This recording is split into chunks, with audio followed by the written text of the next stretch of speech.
I'm Kristin. And I'm Tara, and welcome back to Loud Mom's Lair. Thank you all so much for the love and support we received after launching the first episode. We enjoyed the experience of kicking off this podcast, and we cannot wait to see where this goes. Yes, absolutely. So, Kristin, how was your week this week? Like, how are you?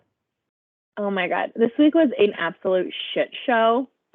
And I'm so happy tomorrow's Friday. I just can't wait to sit my ass on the couch and catch up on some TV shows or something. Ooh, what TV shows are you into right now? Obviously, you know, the Law and Order SVU and Law and Order OC. Yes.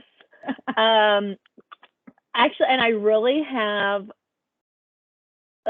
started watching How I Met Your Father. I didn't know if I was going to like it. I think it's cute. Yeah. I love Hillary Duff, so I'm a fan. Yeah, she's quite amazing.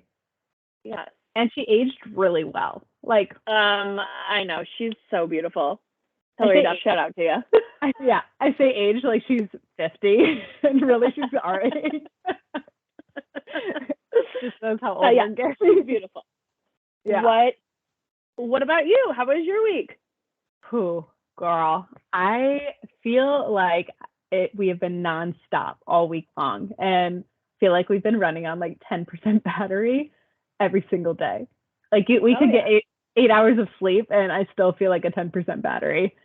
So you need to kick back and sit on the couch too. Yes, I am looking forward to that.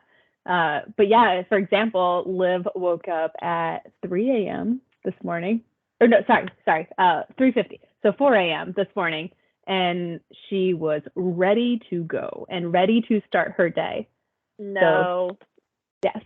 So here we are. It's fine. Yeah. I don't know how kids have that much energy. There's no way. I don't get Maybe it. I don't know. It's once they grow up, I guess they'll learn that they need to take a chill, but I need you to calm down. Yes. While we're sitting here talking about how our weeks went, let's do a cheers to making it through another week of parenthood and obviously kicking ass at this mom life, right? Yeah, and congrats to everyone else making it one more week. So cheers to you all. Cheers. Yeah. For everyone listening and or watching, last week we introduced some weekly goals into this podcast, and we figured we could start this episode off with doing a little check-in on how we were doing. I told you last week I was going to remind you about this.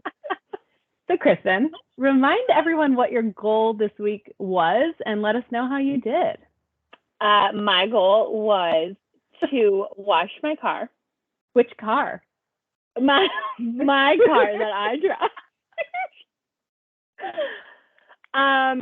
It did not happen, but it didn't happen because the only good day that I wanted to wash it, I walked outside and I was going to get everything ready, and I realized how windy it was, and obviously, you know me, I'm not going out there.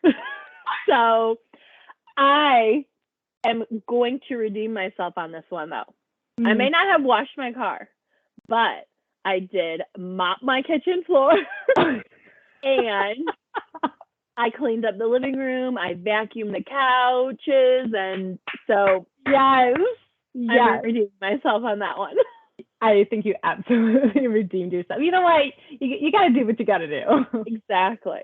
So you did more than I'm happy about it. I did a lot. I'm good. With not washing my car. I am proud of you. Thank you. Yeah. How did your patience go? And I mean, drinking water, right? So did you have patience? So let's just say we'll start with the water because that's an easier one. That didn't happen. I think I actually drank less water this week and more caffeine. Hence the 10% battery. But patience, there were good days, there were bad days. So, and I don't mean bad as like I was angry or whatnot, but there were days that tested me, and I'll get into that a little bit later in this episode. But I would say I did not do well with either of my goals, but to redeem myself, Perfect. There you go. I will say, so I tried working through some tantrums or some stressful moments with Liv, and we started trying these breathing techniques, and just to like calm her down so she can tell me like what's wrong, and try to get hyperventilating. And oh my gosh, yes. And so we tried this thing where like I hold up 5 fingers, and I found it. I need to get her name, and we'll put it in the Instagram caption because I don't know her name off the top of my head, but I follow her on TikTok, and she's wonderful. She's a teacher, and she does this thing with her kids where she'll hold up 5 fingers, and she'll say, okay, we're gonna, smell the roses, and then we're going to blow out the candles. And you have to do it every time you go up a finger, you smell the roses and blow out the candles going down. Tried it, and it worked wonders. And I've really actually done it twice now, so for 2 different tantrums, and we're gonna continue that one. So perfect. I'll say that's a win. Yeah, I'll take it. Well, I am proud of you. Thank you. Exciting. We're crushing this mom thing. Yes. We're killing it. Mm-hmm. Killing it.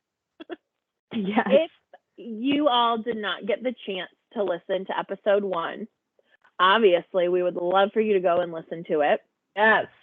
We wanted to use part of this episode to share a bit of our journey of becoming moms. We've always shared a very unique bond throughout our lives, and this journey continued and magnified that bond. So let's go ahead, sit back, take a rewind to 2020. Tara, do you remember having this text conversation? I do. I don't think I'll ever forget this text conversation because it was the most epic conversation of our lives, I would think, at least. Yes, it was pretty. So we're going to reenact this for you. Yeah. If you are listening to us, I'm sorry, you don't get to see it, but you can, listen, obviously. Tune in later to YouTube. Exactly. We have YouTube, or we'll have it up on YouTube. So we're going to have our phones out because we're reenacting this conversation. We have the text messages still from 2020 when we texted each other. So we definitely will link those on the Instagram so y'all can see it. Yes. But here's Tara texting me. Ready? Can you keep a secret? Yes. Can you? Yes. Okay, you go first. Don't you dare tell me what I think you're gonna tell me. She sends ultrasound photo. I say probably with an ultrasound photo. And then I'm due August 26th. When are you? Shut the fuck up. I'm due August 27th. So how awesome is that? Like the twins of the family as we're growing up. And by the way, we did not plan to get pregnant at the same time. We didn't even know each other, like each couple was trying. Well, did we get that to you? You were trying. Oh, yeah. But we were trying for a little bit before that. People, alcohol does wonders. Please stay safe. But I mean, it's a blessing, right? Absolutely. He's a blessing. Wouldn't trade him for anything. Yeah, except when he's doing a tantrum. I'm just kidding. Oh my gosh. So there you have it. I mean, yeah, that's the start of, finding out. I think you were probably the second person to know. Well, obviously besides Austin, and then I had to tell my best friend. Yeah. Significant others don't count because that's that's understood. Yeah. And it's actually really cool too because when I came in town and you were in town. I don't remember why, maybe your cousin's wedding or something. We were in town that December. Is that what you're talking about? When we told our parents or together. Your mom. Oh. Anyway. Yeah. So we were both in town, and I specifically came in town for that. And you created a picture. Yes.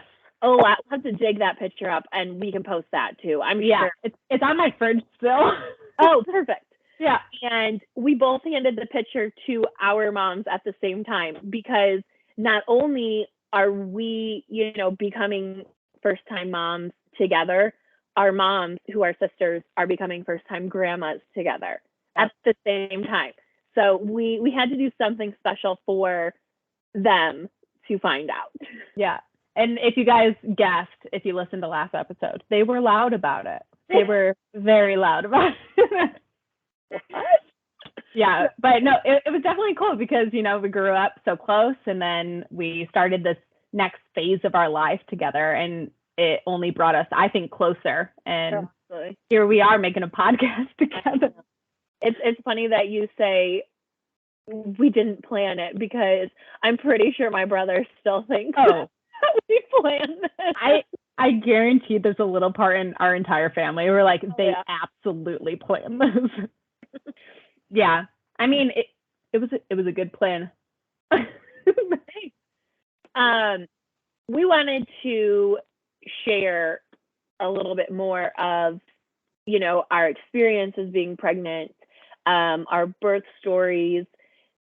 If it's TMI, here's your warning right now. Feel free to end the episode or skip to the end. Fast forward. But yes, Tara, why don't you start us out with the birth story and your experience of being pregnant? Okay. Yeah, so when we found out we were pregnant that time with you, that was our second round of trying. So our first round, we unfortunately had an unsuccessful pregnancy. We had an ectopic pregnancy. And unfortunately, that led to me losing one of my fallopian tubes and emergency surgery because I was bleeding out because the tube ruptured. So we were already cautious to start trying again. And I think our doctor even wanted us to wait a little bit longer, but things happened, and it happened, and it's a blessing. But so we found out we were pregnant, and we were at my mom's house actually, and we told her obviously right away because I had the stick in my hand, and there's no hiding that from her because we're all loud. And so unfortunately, because of the ectopic, I was immediately high risk for this pregnancy. So got into the OB, and they were I was doing more than regular checkups. But yeah, everything was healthy, and 20-week scan, everything was good. And then later in the pregnancy, I went to my 38-week, I believe it was 38 or 39-week checkup. And at that point, I was miserable. I think every pregnant woman in their late stages of pregnancy, whether they're anywhere from probably 35 to 40 weeks along, they're ready to be done being pregnant, as beautiful as it is. So I actually scheduled an induction on my 39th week because that's the earliest my OB would do. And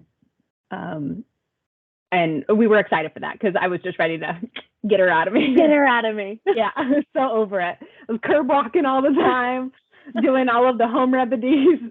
And did any of those work for you? No. Okay. I tried the hot sauce. I tried a lot of yoga, ball bouncing. Bounce on that ball, get out of here. Didn't do shit. No, they're liars. So I went to I'm just going to call it 38-week check. And unfortunately, I had high blood pressure kind of throughout the pregnancy. So they would have to check it multiple times every single appointment. And I just blamed it on the stairs that I had to take right before they checked it. Exactly. And unfortunately, the 38-week check, my blood pressure was higher than normal, and they took it 3 times, and it was high every single time, and it never came down. And they listened for Liv's heartbeat, or the heart rate, and it was slower than normal. And there were moments of it getting slower and then it coming back up and getting a little faster. But the fact that it was going so low, my OB wanted me to go to the hospital and just be monitored for a couple hours and see, like, is she in distress? Is it my blood pressure? Am I at risk of stroke? Like, there was a lot of talk going around. And let me remind y'all, like, this was COVID time. So Matt only went with me to my appointments like twice.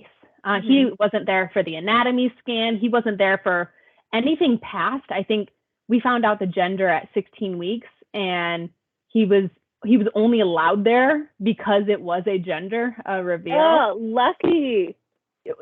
We were very fortunate, because I know a lot of, I'm assuming you'll get into it, but like a lot of couples didn't even have that. So he was there at my initial appointment, and then one after that, and then the 16-week. But everything else, it was me on my own, and which is a super weird feeling and sensation. And it's pretty upsetting, because, you know, not only is it your first baby, but it's also his, you know. Right. Yeah. So obviously he wants to be there to see that. Yeah. And it's like, you know, at least the female gets to go through the doctor's appointments, but like, exactly, they are the other parent, you know, and they want to experience this too. I understand COVID things, but it was really unfortunate. So I was at that appointment, and the OB was like, you're okay to drive to the hospital, but you should probably let your husband know. And I was like, okay. And so I got to the hospital, got checked in, and he was fortunately working from home, which was only like 10 minutes away from the hospital. And I was like, hey, so don't panic. Like, you're fine. I'm fine. And it's like, but you might want to come to the hospital. Like, I'm just being monitored for my blood pressure, and it's skyrocketing through the roof. They said I'm potentially at risk of stroke. Oh my God. Yeah, I was like, but I'm fine. Like, everything's fine. Don't panic. And I was like, God, also, you're a saint. I was like, also, her heart rate's dropping, but we're good. And so, of course, he's like, I'm on my way. And bless his heart, because, you know, he had the hospital bags ready to go. And I was like, no, like, we're coming home. It's too early. We're coming home today. They said they were just monitoring. Fast forward, he gets to the hospital. What a champ. Like, he's rookie of the year, because he gets there and he's just like the best support system. And I'm all like strapped up with all these monitors everywhere and like on my fingers and whatnot. And obviously, if anyone who's listening has ever experienced all those baby monitors, it's uncomfortable. They're obnoxious. They are in the way of everything, and they slide down, up, whatever. And so I kept looking at the blood pressure like monitor, and it was not good. And so we were looking at it every 15 minutes it would go off, and every single time it would get higher. And I'm like, there's no way. Like, I'm trying not to stress, you know, I'm trying to calm myself down. And it got up. It was 170 something over 110, 115. Like, it was stupid how high it was. And obviously my OB wasn't at the hospital. So the hospital called my OB and was like, you know, gave their recommendations. They're like, she's not getting better. Like, can you talk to her and just let her know your recommendations? Because I trusted my OB with everything. She was amazing. And so she gets on the phone with me, and I'm like already, you know, super anxious. Probably wasn't helping the blood pressure. In hindsight, it probably really was not helping. Maybe not. Yeah, my bad. So she's like, hey, Tara, I don't want you to panic, but you know how I told you probably weren't having the baby today? I was like, I think we need to start having the other conversation. I was like, what? I'm like, no, we're not having the baby. She's like, no, I think, you know, and she went through her explanation. I was like, okay. Get ready. Well, and I instantly got like emotional, you know, because like Oh yeah. I was terrified. I wasn't prepared for that day to be the day, right? And so, you know, we decided, we're like, okay, we're doing this, and the hospital was going to start prepping their stuff. And I just remember I immediately called my mom. I called my mom, and she's like, "What's wrong?" And I was like, "No, Of course. I know." That's like how she They answers always the phone, can tell. They always can tell. right? It's mom sense. And she's like, "What's wrong?" I was like, "Nothing's wrong." I was like, "The mom," and I just lost it. And I was like, she's like, "What's wrong? Are you okay?" I was like, "I'm fine." And I just remember being so scared, and I felt like such a little girl in that moment, and I was ready to be a mom, but I wasn't ready to be a mom. And it didn't feel like my time, you know, and Right. it was a harsh reality check of like, no, this is what you got yourself into. Yeah. And, Good like, luck. yeah, and this is going to happen, right? So now is time to put on my big boy pants and buckle up for this experience, because this induction that was supposed to happen in a week is now happening today. And so, yeah, obviously we got admitted, we got transferred up to the labor and delivery room, and we were obviously going to be induced. So they used a drug called Cytotec. And I'm so glad you remember these names, because nope, I was just gonna say, yep, they gave me something, and here we go. I just remember, I'm pretty sure it was Cytotec. Don't quote me on that. But it was 2 doses. So the first one they gave to me that evening, and then they had to wait like 5 hours to give me the next one. And I asked them, I was like, okay, you know, what's the first dose? Am I going to start contracting? Like, I had no idea. And I just wanted to be as prepared as I could, and as I wanted to know as much as I could in that moment, even though I watched a million and bajillion YouTube videos. Matt hated me during that moment, because I would call it a little obsessive. Also COVID time, so there was nothing better to do. And bad. But so they gave me my first dose, and I was like, what's going to happen? They're like, you might get a little crampy, but nothing crazy. The second dose is what's really going to kickstart things. So I was like, okay. They lied, because the first dose went, and yes, I was crampy, but like I was expecting like period cramps, and it was definitely more than that. And so the second dose came probably like 3 a.m. or something like that. And they weren't lying about that. Like, that absolutely kickstarted things. And we had a plan originally to have our friends like help out with the dogs, and because I was laboring quite slow, and I don't know if this is normal for first-time moms, but it was a slow process. And I was at like 1.5 centimeters for several hours, and was not getting bigger, if you will. And I was just like, what is going on? I'm in so much pain, you know, and I'm like, frustrating too. Yes, it's so what the hell's going on? It's such a mind block, especially when you don't have like the medical background and all the ins and outs of, there's only so much you can read online, right? And we took the baby classes, but still, and nothing can prepare you for this. So yeah, the second cytokine, whatever I said, that happened, and then they put me on Pitocin to really kickstart the contractions. And my birth plan was always, I knew I wanted the oh my god, the shot. Thank you, epidural. Mom brain, everyone. So I knew I wanted the epidural not from the get-go, but eventually. And I just wanted all the drugs, and I didn't want to feel a thing, because I just wanted to enjoy this experience as much as possible. Props to everyone who does all natural births, because you go, girl. And I know my mom did all 3 of us all natural, and like, more power to you. Right. So I wanted the epidural, and I went in fully knowing that, but I did want to go as far as I could without it. And just to see as like a little personal internal test, I wanted to see like how far I could get, right?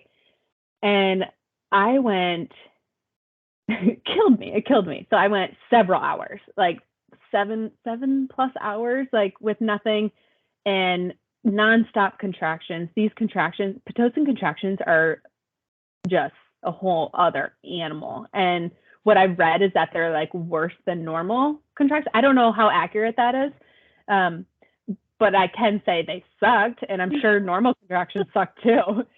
But I just remember they were less than 30 seconds apart, and they lasted what felt like 5 minutes. Obviously, it wasn't 5 minutes, right. But I just remember being in such discomfort, and there's no explanation for it. You can read all of the things or hear all of the things, but you will never know or what to expect until you go through it. Yeah.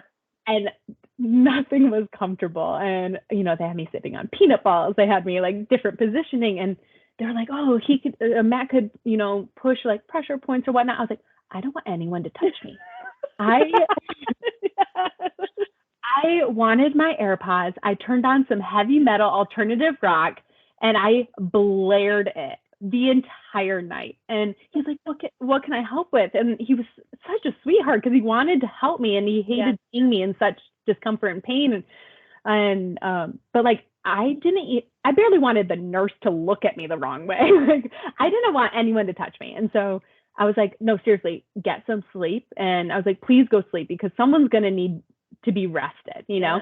Like I'm not going to sleep at all tonight. And I am fully aware of that.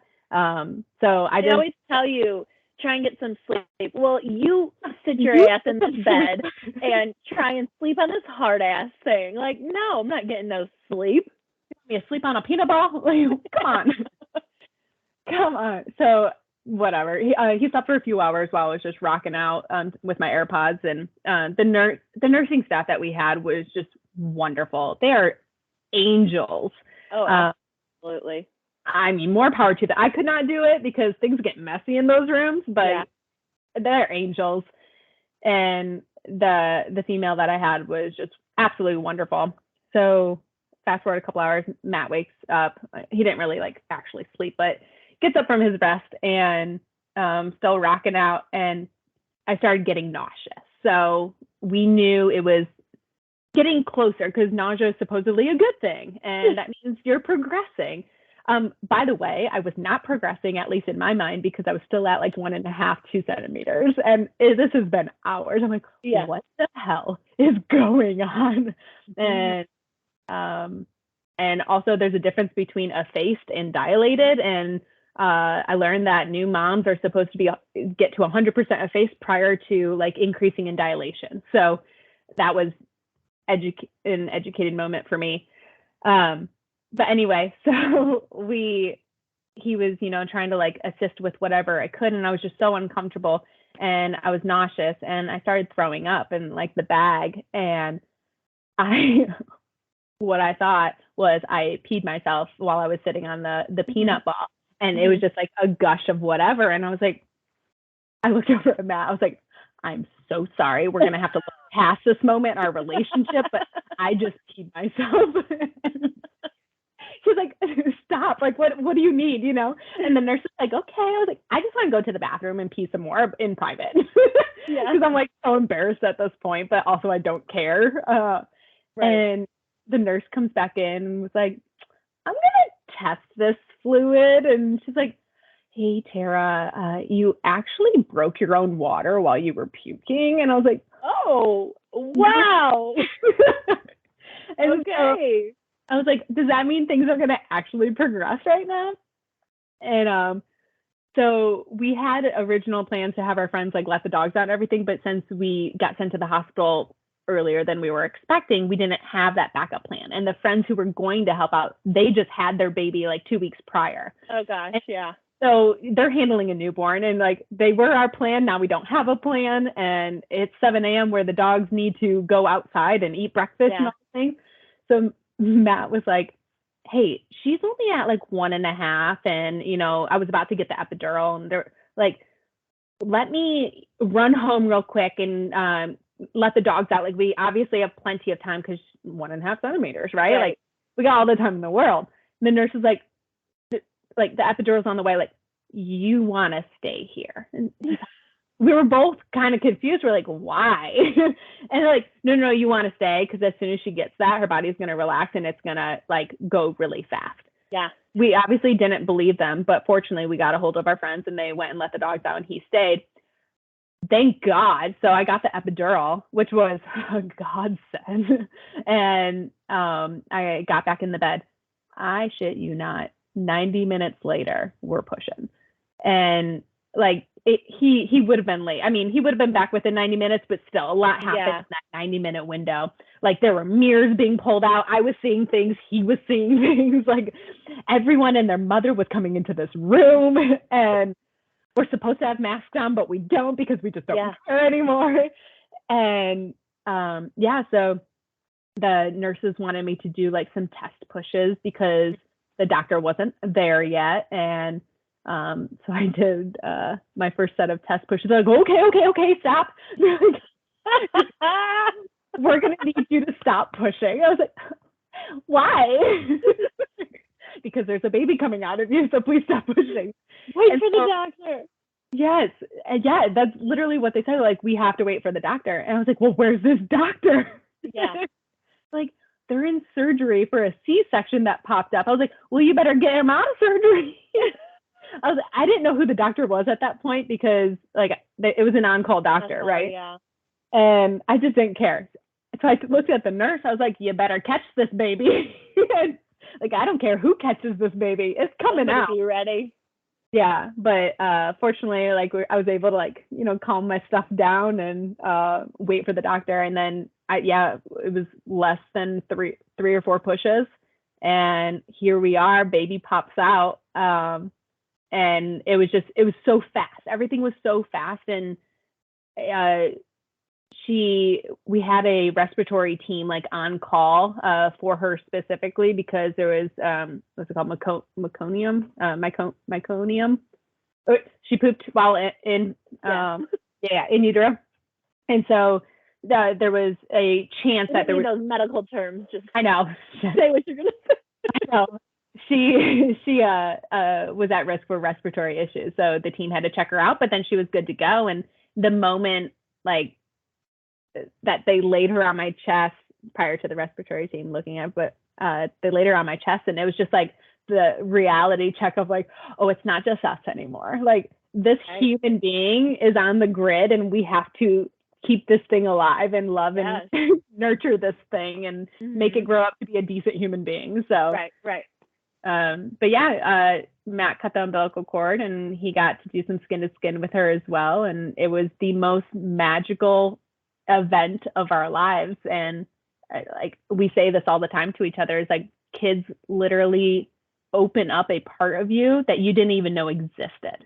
Yeah. And it was freaking amazing. But, and I forgot to add, when we got admitted to the hospital, this was Chrissy's like going in induction date.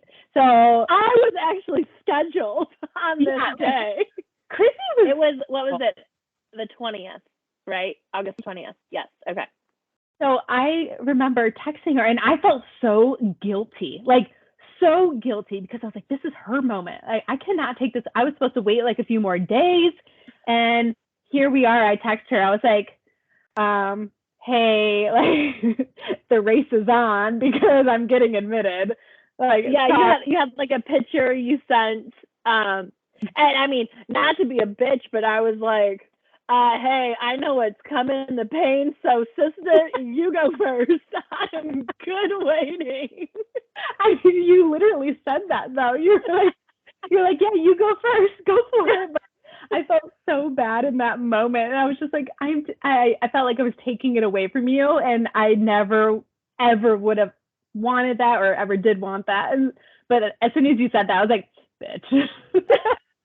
You're like, all right, she's good with us.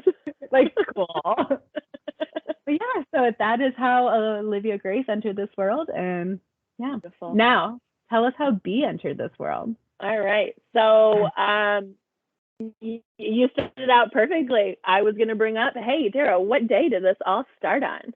Yeah. So, I was fortunate enough to, I guess not be fortunate, but to have a scheduled one. So I was prepared. I was able to take a shower before because I knew I wasn't going to shower there. I was able to get myself a little prepared. But prior to that, finding out we were pregnant, it was kind of a shock. It was a shock, but it wasn't a shock. And my pregnancy was good. I loved being pregnant. There's not a lot of people that can say that. I loved being pregnant. I really didn't have any issues. Braxton was diagnosed with, I have to look at my notes because I forget what the name is. These medical terms. Yeah, what is it? IGUR. It's a growth restriction, and the growth restriction was his stomach. So his stomach was smaller than what it should have been. So kind of like you said, I had to go to more doctor's appointments weekly, get, strapped up. Your belly is all strapped in while they listen and, make sure everything's good to go. So kind of fast forward, on August 20th, we were going in. I got to go to eat with the family, got to go with Austin's grandparents. My parents were in town, Austin's parents, kind of as my last meal. So we went to the hospital, got in our room, you got in your nice little gown and everything, they put the IVs in you, and we're just chilling, nothing is going on. And then they start, okay, we're going to do drug 1 for you. Nothing happens, they come back and I don't know anybody else's experience, but TMI here, when they check you, that shit hurts. It is painful. And they don't warn you about that. No, apologies, if this ever comes out to the nurse that was taking care of me. I cussed at her so bad because I wasn't happy. So, first drug didn't do anything. They were like, no, nothing's even going on. You're not nothing. So I wasn't able to I could sit on a ball, but I wasn't really even able to move because I had to still be strapped up because of his small stomach diagnosis.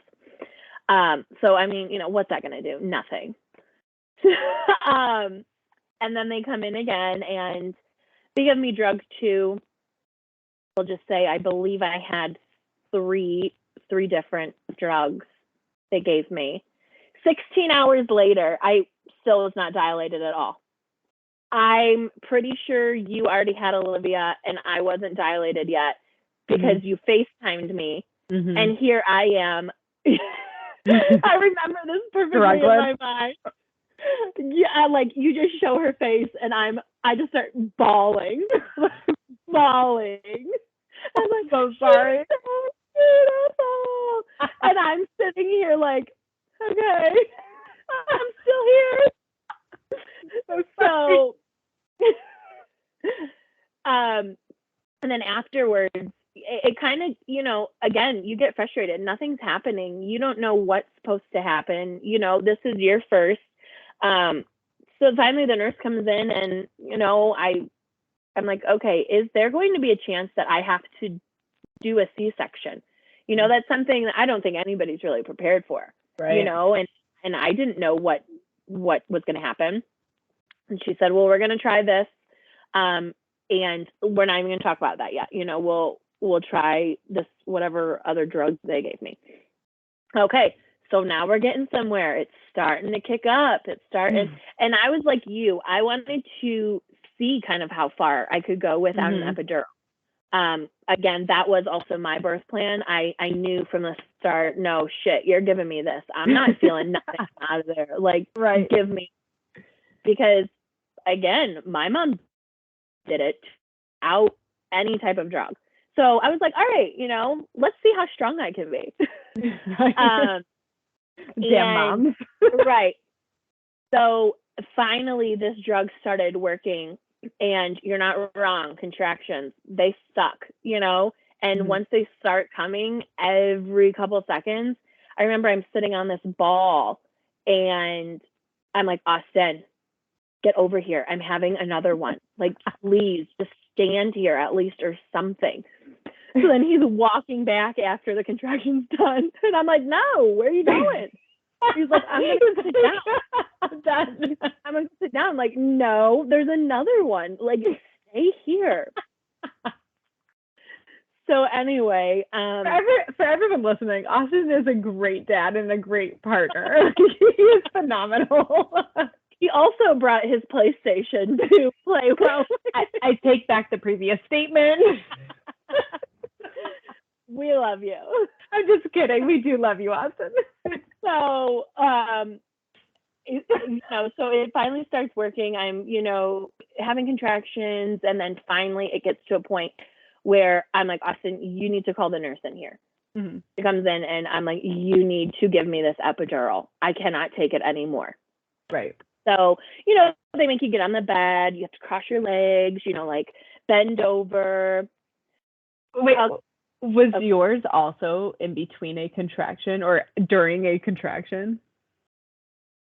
Not at first. No. Okay. But then it started. So no, we'll say no. So, they get the epidural, and for anybody who knows me, before having a child, even still now, I don't like pain. I don't like needles. I don't like any of that stuff. I don't like needles going in direct. I have tattoos. It's different, but I don't like needles. Yeah. So here I am. I'm bent over and legs crossed, and they're getting ready to put the epidural in, and all I think is, okay, what's my favorite TV show? It's Friends. So guess what? I'm singing the Friends theme song right now. Yeah, I'm singing it, and the nurse is like, oh, I've never, this is good, I like this. So then I'm having a contraction, and again, Austin, I'm looking around, where are you? He is going to sit down. He's white as a ghost. He's probably going to be so embarrassed I'm telling this story. I'm sorry. He's white as a ghost. And I'm like, what are you doing? He said, I really don't feel well right now. Okay. So I'll just, I'll sing Friends some more. We're good to go. And poor Austin's over here, sitting on the couch, okay. Pass out. Okay. All right. It gets good. He doesn't pass out. We're good to go, right? Get the epidural, and things really start happening fast. You weren't wrong with that. It's fast. And my biggest thing of having a baby, I was so nervous I was going to poop. I think it's a lot of people, Yes, people can put up a front and say they're like, oh, I don't care. No, you think about it. Stop lying. So I was full on contracting. I kept on feeling very, very I had to go, and so I'm on my side, and one contraction comes, and I look at Austin, and I'm like, did I just shit? And he's like, maybe we should say poop. I'm gonna edit that out. Did I just poop? We're not editing that out.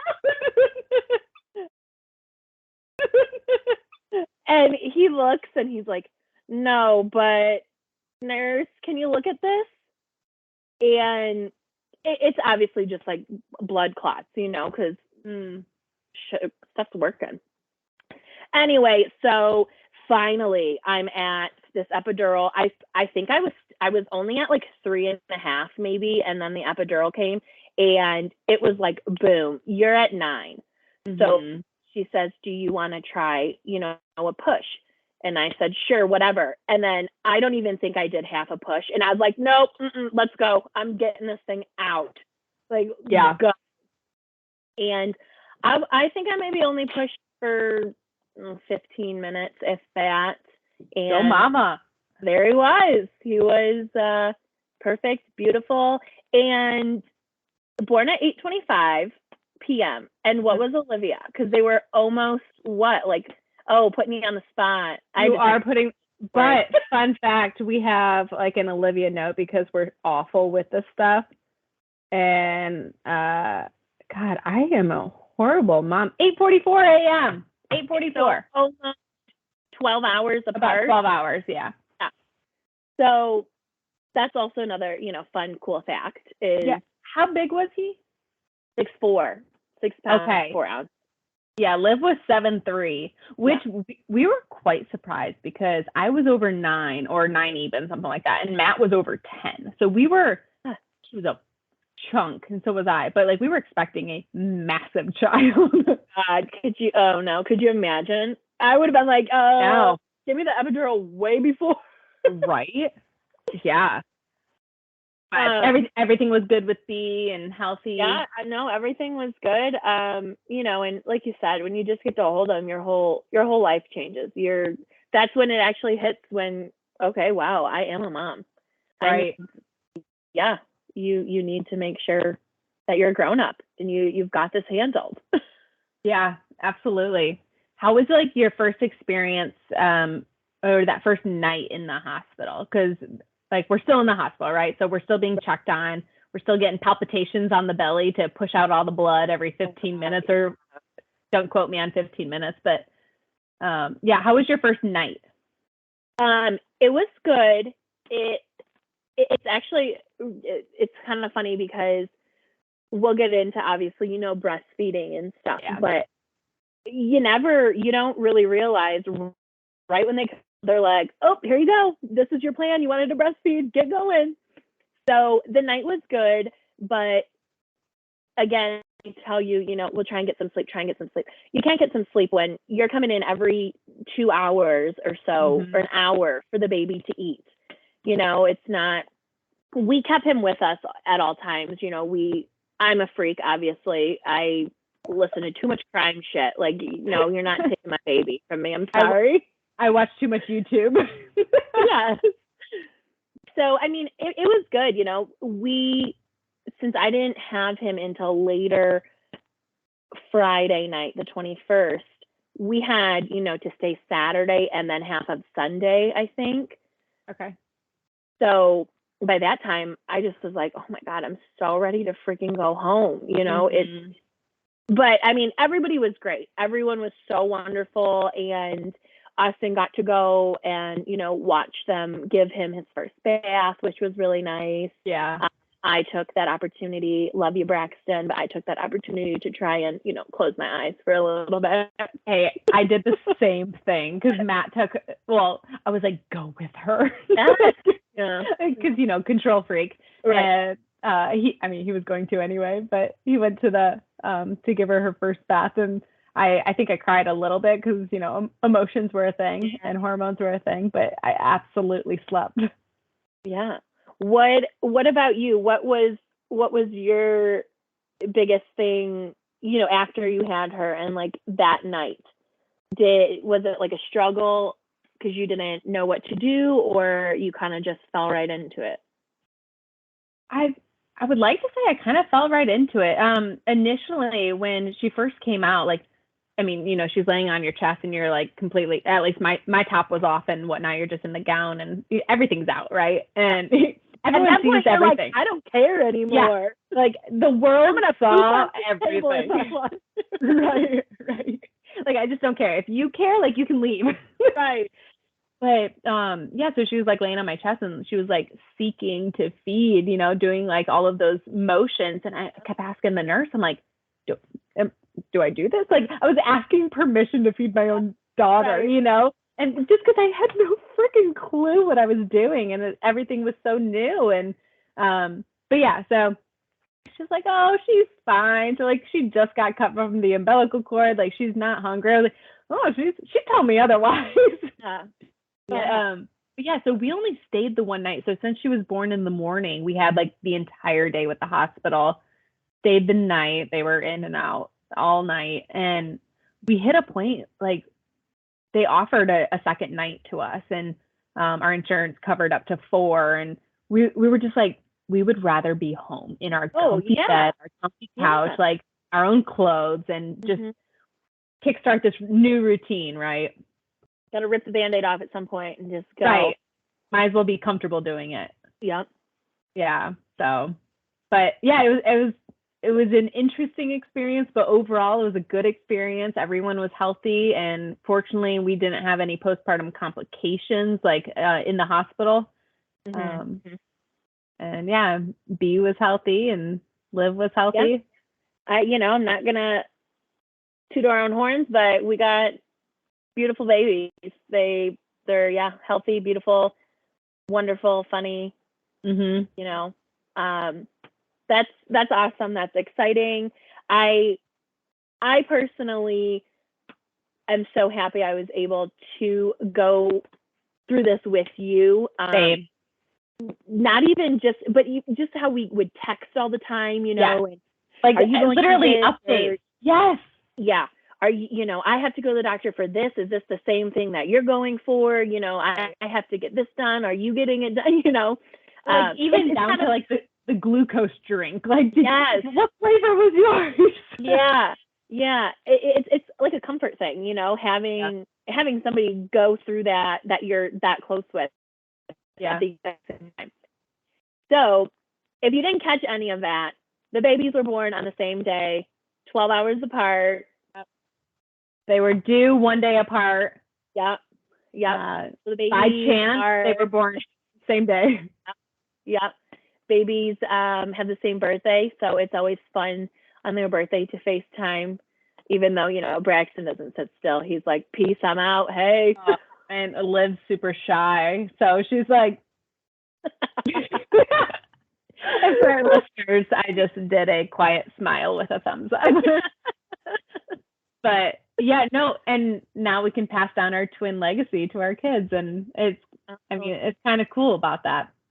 But it's fun too that you had a girl, I had a boy. Right. We can share those different stories, right. Of how you're raising a girl and how I'm raising a boy, and right. And I mean, we will have different stories, obviously, because gender's a thing. And so, just like last week, Liv doesn't stand on the toilet to go pee. So. But one time, there's still time. Like I said, I spelled my name in the snow, so there's still time. Yeah, exactly. Joking, everyone. Joking. Calm down.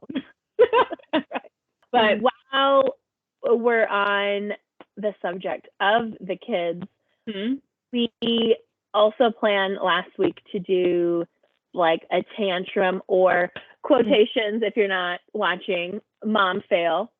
Yeah. Not really a mom fail. And we wanted to kind of introduce, like, in addition to a mom fail or a toddler tantrum, if you don't have one of those, like, what crushed your soul this week? And it, like, as a parent, like, what really just, like, broke you, if you will? So, Chrissy, since I did the birth story first, if you want to go. Okay. I'm going with toddler tantrum. Like I said earlier, it's been a week from hell. Not just the tantrums, but I'm picking a tantrum. This kid lately, I don't know what his problem is, doesn't like to go to bed on time. And we try and get him in his comfies a little bit early. Comfies, that's what pajamas are, but we call them comfies here. Get him in his comfies, a little early, try to settle down, relax, He's not having it. He, runs from us and hides from us. Oh God, yeah. And, kicks and screams and thinks it's funny, and then, okay, then you set it on the floor. Then you do it yourself, go for it. I don't care. Put them on. No, that's not good. No, right. I don't want that. So, toddler tantrum of putting on comfies, not putting on comfies. So when he gets into his tantrums, like, what's his go-to? Like, besides, or actually, where's his hiding spot? Let's start there. Where's his go-to? He loves, so it's actually funny, your brother got him that like spaceship tent. Yes. Yeah, we got the pink castle. Yeah. So that's in his bedroom. So he likes to go there and hide. Or he'll go in our dining room behind, you know, like the kitchen table or chairs.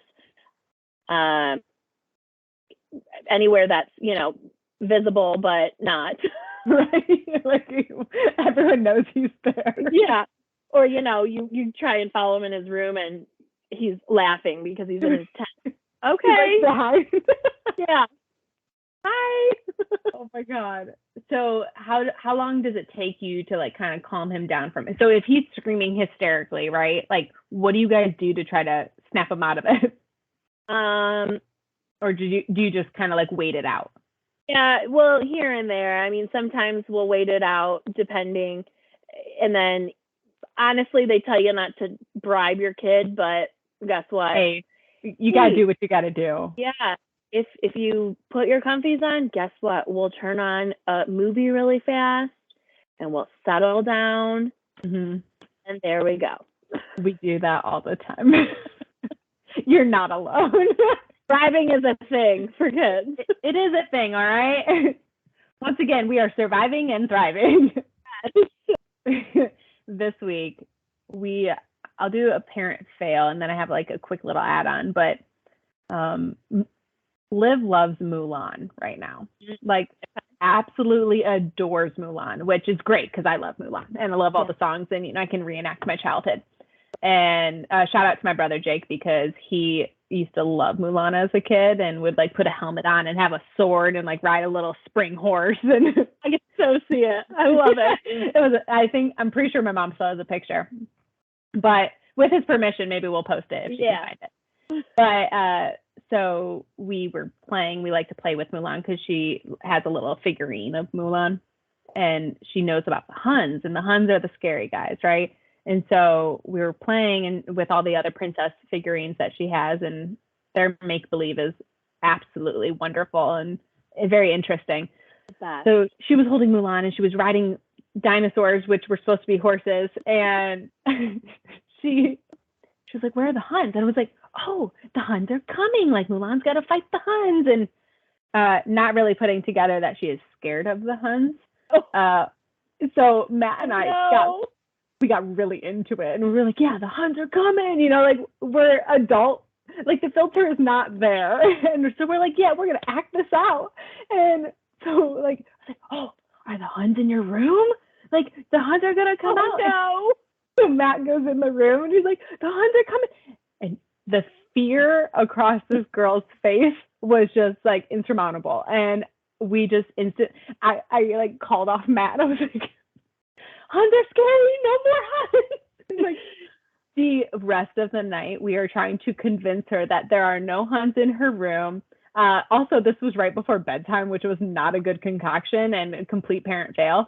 And we're like, no, the Huns aren't in there. We're turning on lights. We're checking closets. We're looking under beds. And then we had to make up the story how the Huns got in the car and drove to Mulan's house, but the real Mulan, and now they're back in the movie and they're not real in this world. And oh my God, the lengths that we were trying to explain to her, or that we went to explain to her that Huns weren't actually inside of the house, was just insane. And then, yeah, we were getting to like put her down for bed and she was still hung up on the Huns part. I was like, oh my God, we suck. Like, how did we not pick up on this? Yeah, she's sleeping in your bed tonight. Oh my God.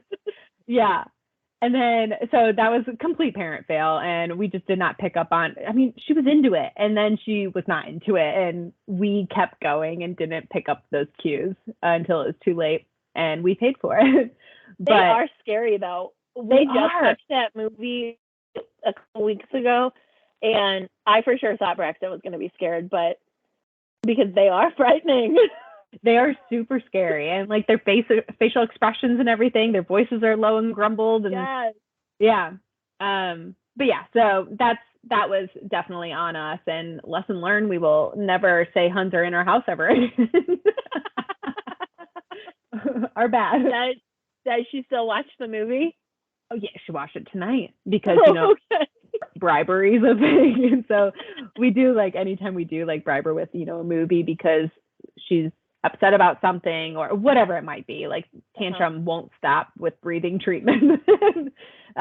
We'll be like, okay, like 2 minutes of the movie, and we'll just enough to zone her out and then turn it off, Right. and turn music back on or whatnot.